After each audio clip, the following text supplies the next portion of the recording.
হোৱাৰ পাছতো আজি হাৰ মানি থকা নাই, ওলাই আহিছে ঘৰৰ পৰা। জুবিন দা, কেব গুচি কে হ'ল, ইয়াৰ পিছত কি হ'ব এতিয়া?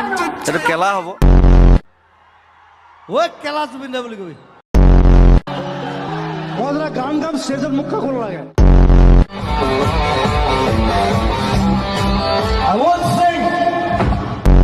এনেকে উঠাম তাক ষ্টেজত, এই কোন এইটো বৰ্ডটো এইটো চুক্তিমতে আমি কৈছো যে হিন্দী গীত পৰিৱেশন নকৰিবা। মই যি মন যায় মই সেইটোৱে গাম। আৰু এক নতুন ৰূপত দেখা গৈছে জুবিন গাৰ্গক। এইটো কি আচলতে যিটো পিন্ধিছে কি হয় এইটো? এইটো এচি পেণ্ট নেকি? এচি হওক ডিচি হওক পেণ্ট আৰু ঢাক খাই আছে তই।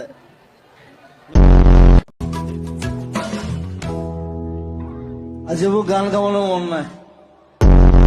আপুনি আজি বাৰ্থডে দিনা ৰিভিল কৰিব বিচাৰিব চামথিং, এনিথিং, এনি কিবা বেলেগ ধৰণৰ যিটো মানুহে ভাবে যে হয় বুলি কিন্তু নহয়, বা নহয় বুলি ভাবে হয়। মই সদায় দুবাৰ হাগো।